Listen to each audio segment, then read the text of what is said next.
bienvenue à Suivez le Lapin Blanc dans cet épisode intitulé Jacques. Nous avons donc les enseignements de Jésus souillés par Paul et Constantin pour former le christianisme. Comment peut-on être émule de Jésus tout en étant riche? Comment peut être émule de Jésus tout en ignorant les pauvres?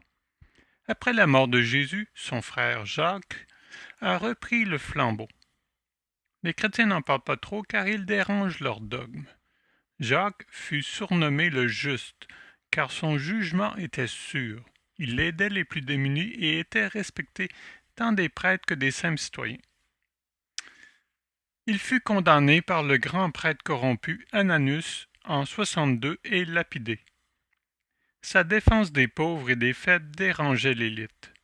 Selon certains, sa mort fut l'étincelle qui alluma la révolte juive en 66. Jacques était possiblement analphabète, comme la plupart des gens de son époque. Nous avons un écrit de ses propos dans la Bible, l'Épître de Jacques. Il s'agit possiblement de la transcription d'un discours qu'il a tenu quelques années avant sa mort. Il n'est pas très long, 2-3 pages. Vous le lirez. Il prêche la miséricorde pour les pauvres et le courroux pour les riches. Nous y retrouvons les enseignements de Jésus qui font si souvent défaut dans le christianisme. Citation. « Mes frères, dans votre foi en Jésus, notre Seigneur de gloire, n'ayez aucune partialité envers les personnes. » Jacques 2.1. Si je ne suis pas d'accord avec ces notions de péché et de respect des lois de Moïse, c'est que 2000 ans me séparent de lui, que j'ai une autre culture et une autre vision de la création que lui. Mais nous nous rejoignons sur l'essentiel. La foi est inutile si elle ne s'incarne pas dans des actions concrètes. À quoi bon être chrétien millionnaire? À quoi bon faire un festin chrétien alors que son voisin a le ventre creux?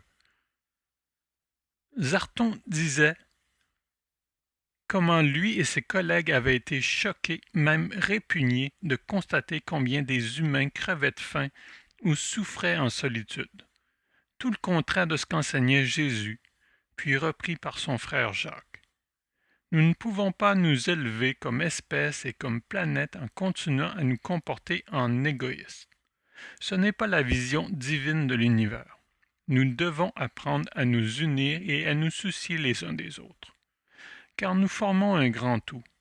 Si l'un va mal, nous allons tous mal. Au diable les religions, la scientifique incluse.